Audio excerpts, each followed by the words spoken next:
Hello students, कैसे हैं आप सभी। तो मैं हितेश शर्मा स्वागत करता हूं आपके अपने ब्यूटीफुल से प्लेटफॉर्म LHS फिजिक्स पॉइंट में। तो कल टेक्निकल इशू की वजह से आपके पास 11th क्लास का जो लेक्चर चल रहे थे, जो कि हमने शुरुआत कर दी थी, वो थोड़ा सा रुक सा गया था। लेकिन आज हम फिर से आपके लिए एक नई शुरुआत लेकर आए हैं। लास्ट के वीडियो में हमने जो एक लेक्चर में चैप्टर नंबर 1 फिनिश किया था, बिल्कुल बेसिक चैप्टर था, एग्जाम के दृष्टिकोण से पूछा नहीं जाता है, लेकिन हमने उस चैप्टर की मदद से एक ओवरव्यू देखा कि किस प्रकार से हम 11th-12th की फिजिक्स की स्टडी करने वाले हैं। ठीक है, किस प्रकार से हम एकीकरण न्यूनीकरण देखा, किस प्रकार what is physics, relation physics का मैथ के साथ क्या है ये देखा, और हमने मूलभूत प्रकृति में जो 4 बल है वो देखे। तो आपको वो लेक्चर आसानी से समझ में आया होगा। आज हम फिजिक्स का सेकंड चैप्टर स्टार्ट करने के लिए जा रहे हैं, ठीक है, जिसका लेक्चर नंबर 1 आज स्टार्ट हो रहा है। ठीक है, तो कॉपी पेन निकाल लीजिए, नोट्स बनाना स्टार्ट करें। ठीक है, चलो। तो क्लास 11 चैप्टर 2 मात्रक और मापन, और ये जो क्लास हो रही है वो हो रही है फिजिक्स की। ठीक है, चैप्टर का नाम है मात्रक और मापन। अब देखो, जो 10th के स्टूडेंट है, पास आउट करके आए हैं, थोड़ी बहुत फिजिक्स पढ़ी है वहां उन्होंने मात्रक भी देखे हैं। यहां उससे थोड़े आगे बढ़ेंगे, उनके मात्रक देखेंगे, उनकी विमाएं देखेंगे, उनका मापन देखेंगे, उनका सत्यापन देखेंगे, उनमें त्रुटियां देखेंगे। घबराए नहीं, इन शब्दों से बिल्कुल आसान होने वाले हैं आपके लिए। ठीक है, बिल्कुल इजी होने वाले हैं। बस आप मेहनत करें, लगातार वीडियोस देखते रहें, शेयर करते रहें। ठीक है, बिल्कुल आपके लिए ये जो शब्द हैं, वर्ड है, बिल्कुल इजी हो जाएंगे। एक फिजिक्स के प्रति एक अच्छी फील आने लगेगी आपको। ठीक है, लगातार वीडियो को देखते रहें बस। तो आज का जो चैप्टर है वो है मात्रक और मापन, जिसका अब मात्रक और मापन में हम क्वेश्चन सहित पढ़ेंगे। एक हेडिंग डालते हुए चलेंगे। सबसे पहले क्या हमें पढ़ना है, उसके बाद क्या चलेंगे। तो सबसे पहले आप हेडिंग डालेंगे मूल राशियां। सबसे पहले हेडिंग डालेंगे मूल राशियां। बिना टाइम वेस्ट करे हम चैप्टर को स्टार्ट करते हैं और चैप्टर के मेन पॉइंट पर आते हैं। बिल्कुल 0 से शुरुआत होगी यहाँ पर। ठीक है, तो चैप्टर स्टार्ट हो चुका है, जिसका पहला पॉइंट है मूल राशियां। अब मूल राशियां मैं आपको समझाऊं। मूल राशियां क्या होती है? वे राशियां जो किसी अन्य राशियों पर निर्भर नहीं करती है, मतलब अपने आप में ही एक क्या होती है? राशि होती है। जैसे लास्ट लेक्चर में हमने 4 बल देखे, वो प्रकृति के द्वारा उत्पन्न थे, कृत्रिम रूप से नहीं थे। ठीक है, प्रकृति के द्वारा, प्रकृति की देन थी वो 4 बल। उसी प्रकार ऐसी भौतिक राशियां हैं जो मूल राशियां हैं, वो स्वयं अपने आप में एक राशि है, किसी अन्य राशि पर निर्भर नहीं करती हैं, वो कहलाती है मूल राशियां। अब 7 प्रकार की मूल राशियां होती है, मतलब मूल राशियां कितनी होती है? 7 होती है। ठीक है, तो बिल्कुल हम यहां राशियों से स्टार्ट कर रहे हैं। राशियां पढ़ते हैं, फिर उनके मात्रक पढ़ेंगे, विमाएं पढ़ेंगे, त्रुटियां पढ़ेंगे, धीरे धीरे ये चैप्टर हमारा फिनिश हो जाएगा। ठीक है, तो मूल राशियों की मैं डेफिनेशन देता हूं। मूल राशि क्या होती है? ठीक है, ऐसी राशि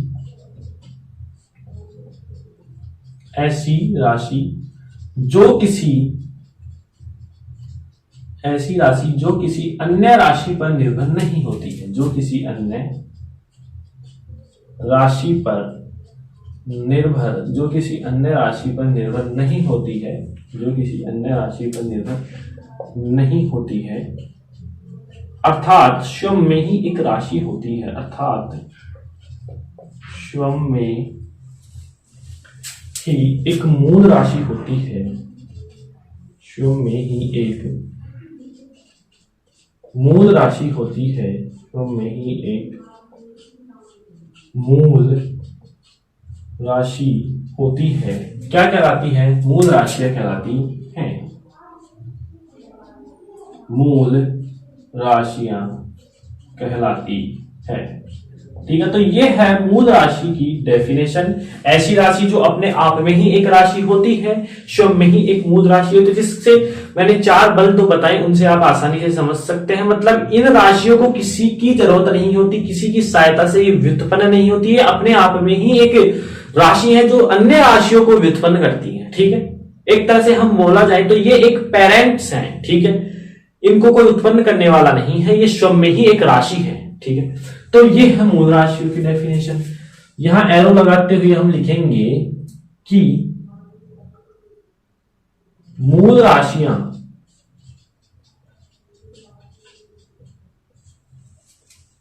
भौतिक विज्ञान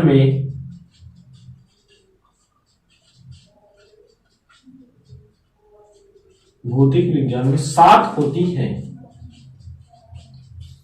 कितनी होती है? सात होती हैं, जो निम्न है।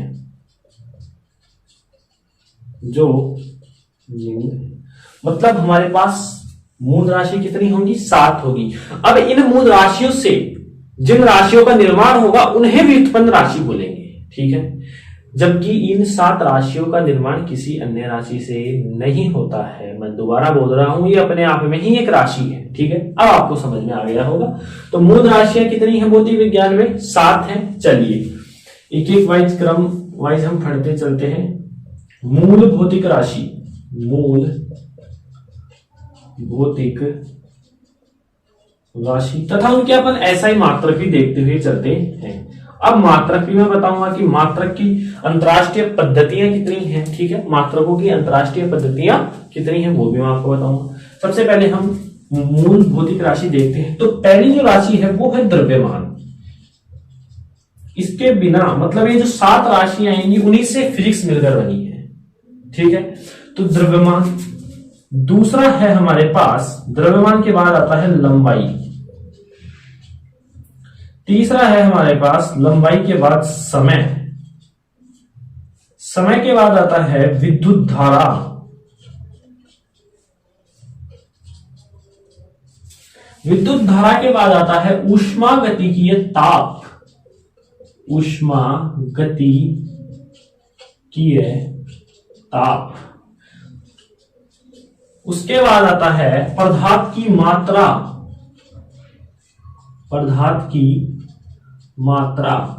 और सबसे लास्ट आता है प्रदीपन की तीव्रता।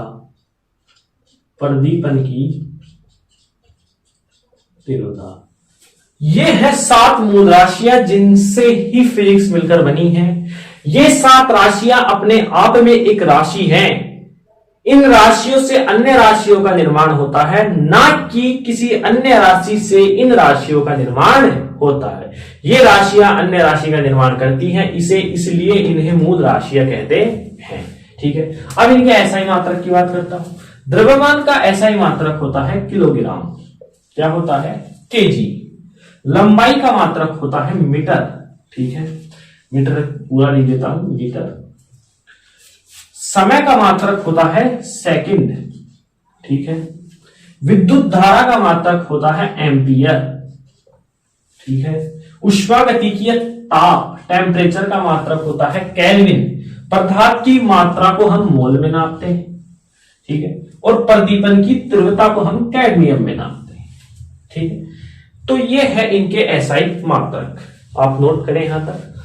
द्रव्यमान का किलोग्राम, लंबाई का मीटर, समय का सेकंड, विद्युत धारा का एम्पियर, ऊष्मागतिकीय ताप का केल्विन, पदार्थ की मात्रा का मोल, प्रदीपन की तीव्रता का केल्विन।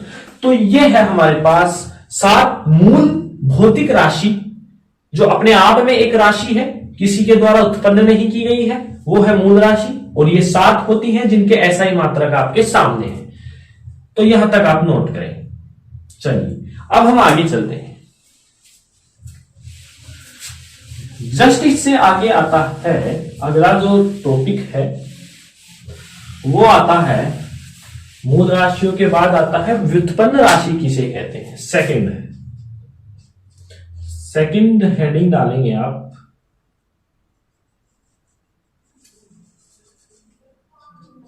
व्युत्पन्न राशियां, व्युत्पन्न राशि, दोनों में अंतर समझेंगे। व्युत्पन्न राशि किसे कहते हैं? ऐसी राशि जिन्हें मूल राशियों के द्वारा उत्पन्न किया जाता है व्युत्पन्न राशि कहलाती हैं। मतलब मूल राशियों को किसी के द्वारा उत्पन्न नहीं किया गया था, लेकिन इन राशियों को मूल राशियों के द्वारा उत्पन्न किया जाएगा, इसलिए इन्हें व्युत्पन्न राशि कहते हैं। चलिए स्टेटमेंट लिखते हैं। ऐसी राशि जिनका निर्माण या जिनका या जिनकी उत्पत्ति मूल राशियों के द्वारा की जाती है, मूल राशि के द्वारा की जाती है, क्या कहलाती है? व्युत्पन्न राशि कहलाती है। व्युत्पन्न राशि कहलाती है। समझ में आया होगा दोनों राशियों में अंतर करना। मूल राशि अपने आप में एक राशि थी, व्युत्पन्न राशि मूल राशि की सहायता से उत्पन्न होने वाली राशि है व्युत्पन्न राशि। जैसे अब इनके एग्जांपल्स देखते हैं हम। जैसे उसके एग्जांपल देखे थे, वो तो फिक्स था, 7 होंगी। अब उन 7 से किनका निर्माण होता है वो देखते हैं। सबसे पहले यदि मैं आपको बल की बात करूं, F इज इक्वल टू होता है ma, ठीक है। बल बराबर होता है द्रव्यमान गुणा, त्वरण लिख सकते हैं हम, बिल्कुल लिख सकते हैं। अब इसमें मूल राशि मेरे को बताएंगे द्रव्यमान। अब देखते हैं कि मूल राशि जिनका मात्रक था, तो मूल राशि से इस जो राशि है बल, जिसको हम व्युत्पन्न करेंगे, उस राशि का मात्रक क्या होगा। देखिए, बल इज इक्वल टू द्रव्यमान ऐसे की ऐसे रहेगा, मूल राशि ऐसे की ऐसे रहेगी, लेकिन जो त्वरण है, त्वरण को हम क्या लिख सकते हैं? वेग में परिवर्तन, यानी वेग में परिवर्तन की तरह, यानी वेग बटे की तरह समय लिख सकते हैं, बिल्कुल लिख सकते हैं। और क्या लिख सकते हैं हम इसको? द्रव्यमान गुणा वेग को क्या लिख सकते हैं? विस्थापन में परिवर्तन की दर, यानी विस्थापन बटे समय, और एक समय और है, यानी समय का स्क्वायर हो जाएगा, ठीक है। यानी बल इज इक्वल टू क्या हो जाएगा? एक व्युत्पन्न राशि आ रही है हमारे पास, किलोग्राम इंटू विस्थापन, यानी दूरी को हम मीटर में लिखेंगे, मीटर बटे कितना बोलिए? Second square. या हम इसको लिख सकते हैं बल is equal to kilogram metre second square inverse. ये हो गई हमारे पास व्युत्पन्न राशि, जिसको हम प्यार से न्यूटन भी बोलते हैं। बल का मात्रक क्या होता है? एसआई पद्धति में न्यूटन होता है, लेकिन यह जो राशि है वो कौन सी है? एक व्युत्पन्न राशि। द्रव्यमान यहाँ नियत है, मतलब द्रव्यमान बना हुआ है, चेंज हम किस में कर रहे हैं? त्वरण में कर रहे हैं। तो ये था एक व्युत्पन्न राशि बल। दूसरी यदि मैं बात करूं संवेग, इसको P से व्यक्त करते हैं, P is equal to mv। अब देखिए, यानी द्रव्यमान गुणा वेग, ठीक है। द्रव्यमान गुणा वेग को क्या लिख सकते हैं हम? विस्थापन में परिवर्तन की दर, यानी विस्थापन बटे समय, ठीक है। विस्थापन बटे समय। द्रव्यमान को क्या लिख देंगे? अब हमारे पास ये P आ रहा है, kilogram into metre into second inverse. तो ये आ गया एक और व्युत्पन्न राशि आ गई हमारे पास, ठीक है। समझ में आ रहा है धीरे धीरे। तो ये है व्युत्पन्न राशि, जिनको किसी अन्य राशियों के द्वारा उत्पन्न किया गया है। इसमें भी द्रव्यमान है, इसमें भी द्रव्यमान है, ठीक है। तो कि अन्य राशियों के द्वारा, मूल राशियों के द्वारा उत्पन्न की गई राशि ही क्या है? व्युत्पन्न राशि है। यहां तक आप नोट करें, ठीक है। चलिए अब हम आगे बढ़ते हैं। आज 2 डेफिनेशन हो चुकी है, जिनके एग्जाम्पल हो गए हैं, आपको आसानी से ये समझ में आ गए होंगे, ठीक है। अब हम चलते हैं पूरक मात्रक की ओर। पूरक मात्रक होते हैं, जैसे कि हमारे पास मात्रक होता है, लंबाई का भी बताया था मैंने, मीटर होता है, द्रव्यमान का किलोग्राम होता है, समय का सेकंड होता है, उष्मागतिकीय ताप का केल्विन होता है। उसी प्रकार से पूरक मात्रक होते हैं। हेडिंग डालेंगे पूरक मात्रक। हम लिखेंगे पूरक मात्रक 2 प्रकार के होते हैं। पूरक मात्रक 2 प्रकार के होते हैं। कौन कौन से? पहला है प्लेन एंगल, यानी समतलीय कोण।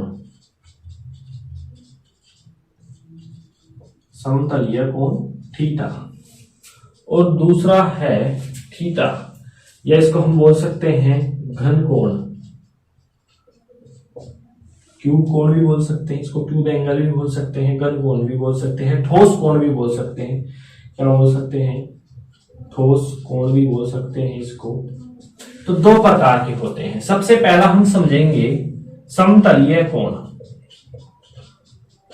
अब देखिए, रटना किसी भी चीज को नहीं, समझते हुए चलेंगे। जैसे हमने दो राशियों की डेफिनेशन समझी, उनके एग्जाम्पल भी समझे, तो आपको वो रटा नहीं, इसको भी नहीं रटना है। पूरक मात्रक बताया मैंने, जैसे उनके मात्रक थे वैसे ही पूरक मात्रक दो प्रकार के होते हैं। कौन कौन से? समतलीय कोण एक तो, और एक होता है घन कोण, ठोस कोण, या क्यूब कोण भी बोल सकते हैं, क्यूब एंगल भी बोल सकते हैं इसको। तो समतलीय कोण हम सबसे पहले पढ़ रहे हैं। देखो, समतल का मतलब होता है 2D।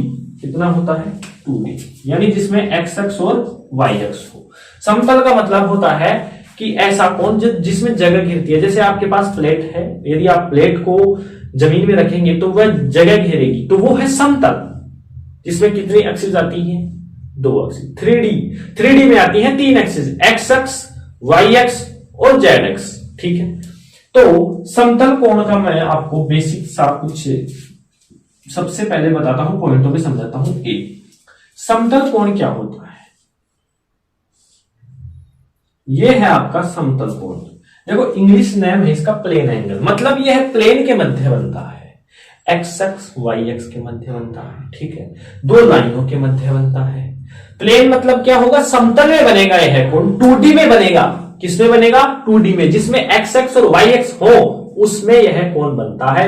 अब यदि आप इसमें बताएं तो ये कोई 3D डायग्राम थोड़ी ना है, तो आसानी से है। यदि आप दो मार्कर लेंगे, दो मार्कर लेते हुए यहां पर करेंगे इस प्रकार से, तो वो जगह घेरेंगे। ठीक है, तो ये 2D है, और ये जो एंगल है वो कौन है? प्लेन एंगल बोलते हैं, जो कि दो प्लेन के मध्य होता है, दो लाइनों के मध्य होता है। ठीक है, अब इनके द्वारा जो ये आर्क है, चाप है, क्या है?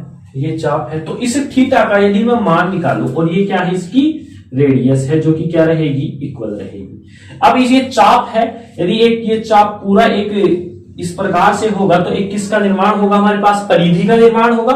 तो परिधि की तुलना में एक अल्पांश है, जिसका मैं dr नाम कर देते हैं। ठीक है, एक पूरा जब हम डिफरेंशिएशन वगैरह पढ़ेंगे तो उसमें हम संपूर्ण जानकारी ले लेंगे। जब हम इसका पूरा एक डायग्राम बनाते हैं तो एक वृत्त बनेगा, परिधि का निर्माण होगा, उसकी तुलना में एक अल्पांश है जिसे dr बोल सकते हैं। तो इस थीटा का यदि मान निकालो, यहां एक फॉर्मूला होता है, कोण इज इक्वल टू चाप अपॉन त्रिज्या। ठीक है, तो थीटा यहां कोण है, चाप कितना है? dr है, और त्रिज्या कितनी है? r है। तो ये क्या हो गया? इसका थीटा हो गया है। ठीक है, समझ में आया? तो ये है इसका थीटा। चाप कोण बराबर है चाप अपॉन त्रिज्या, theta is equal to dr upon का r। ये ए पॉइंट है इसका। तो समतल कोण की 2D में बात हो चुकी है, यानी दो प्लेन के मध्य, लाइनों के मध्य क्या बनता है? ये कोण बनता है। समतल नाम आते ही आप समझ जाना कि यहाँ एक्स अक्ष और वाई अक्ष, यानी एक प्लेन की बात हो रही है। ठीक है, एक प्लेन की बात हो रही है यहां पर, जहां कोई वस्तु है, कोई पिंड है, स्थान घेरता है, वो होता है समतल। ठीक है, तो समतल कोण की बात आते ही आप समझ जाएंगे कि यह दो लाइनों के मध्य होगा, दो प्लेन के मध्य होगा, इस प्रकार से। यदि मैं इसके मात्रक की बात करूं तो इसका मात्रक क्या होगा? इसका मात्रक होगा, ये तो क्या है? इसका फॉर्मूला है। इसका मात्रक होगा रेडियन। क्या होगा? रेडियन। यदि मैं इसके सिंबल की बात करूं, इसके प्रतीक की बात करूं, तो ये इसको इससे दर्शाते हैं। किससे?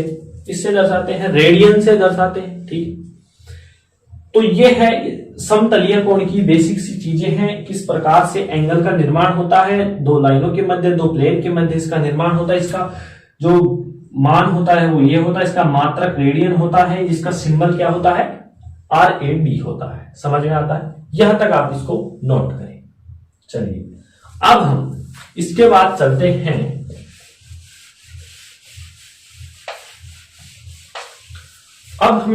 चलते हैं दूसरे कोण पर, जो कि क्या है? हमारा घन कोण है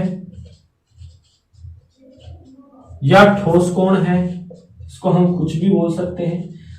जिस प्रकार से यहां पर हमने थीटा की वैल्यू निकाली, तो यहां हम डी ओम यानी घन कोण ठोस कोण का प्रतीक क्या होता है, डी ओम होता है, जिस प्रकार से ऊपर का प्रतीक थीटा था।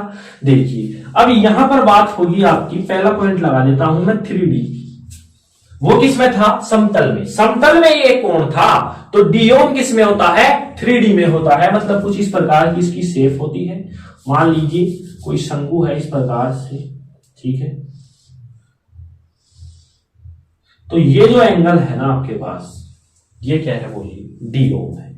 यदि मैं इसको आपको इस प्रकार से समझाना चाहूं, देखिए एक पेपर की सहायता से मैं बताऊंगा, ठीक है। तो ये पेपर है हमारे पास, इसको हम कुछ शंकु की आकृति दे देंगे यहां पर।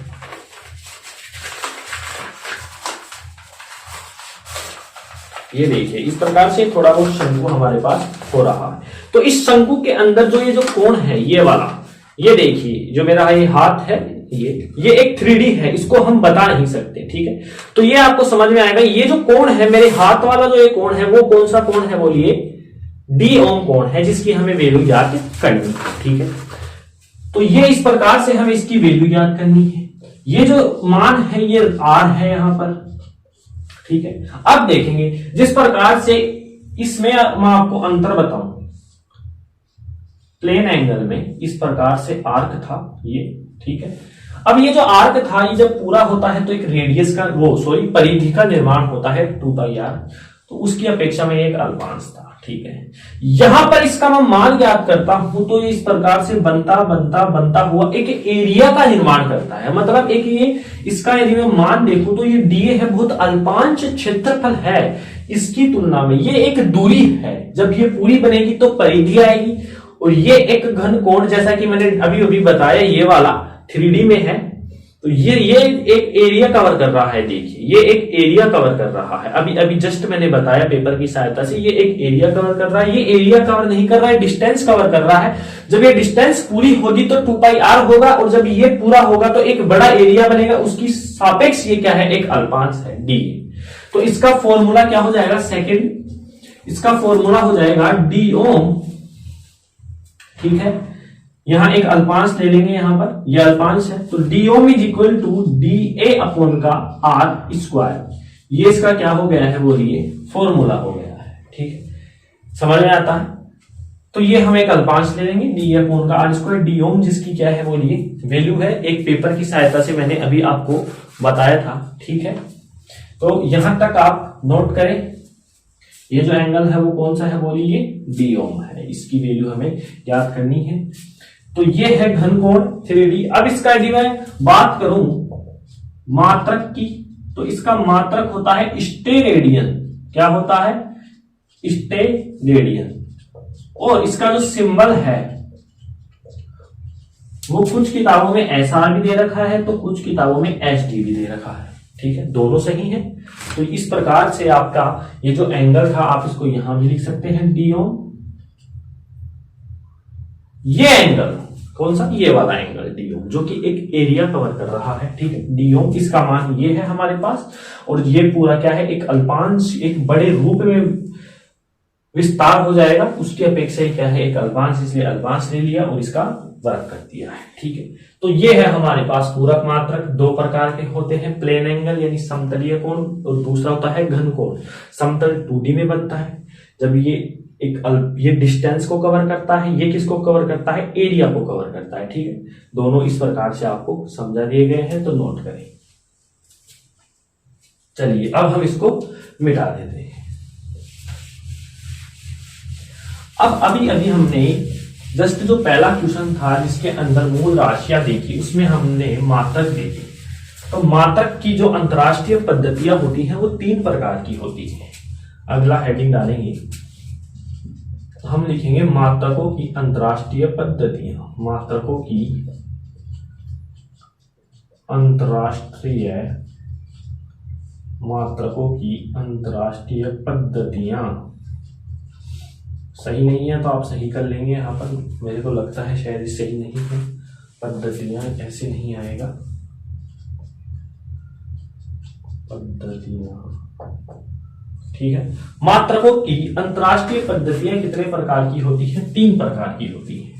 पहला, सबसे पहला आता है MKS, या जिसको हम SI पद्धति भी बोलते हैं।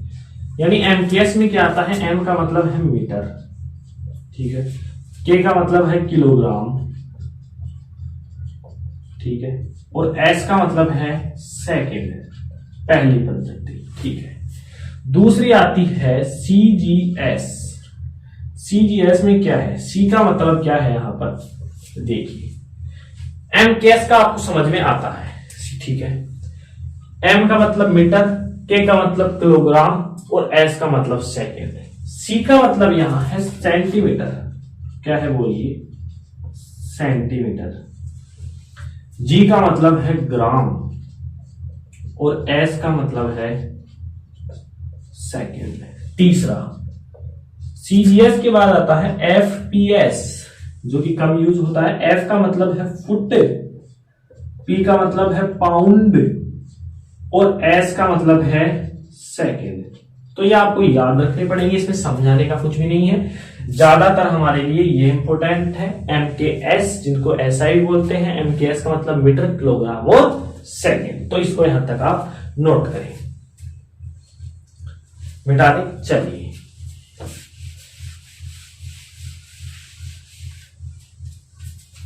तो यहां तक आपने नोट कर लिया है, तो आज का लेक्चर हम यहीं पर समाप्त करते हैं। उम्मीद करता हूं कि आपको ये लेक्चर बिल्कुल अच्छा लगा होगा, समझ में आया होगा। बिल्कुल इजी कॉन्सेप्ट है, हम धीरे धीरे आगे बढ़ेंगे, बिल्कुल आपको बिल्कुल भी प्रॉब्लम नहीं होगी, ठीक है। तो कल हम पढ़ेंगे वीमाएं।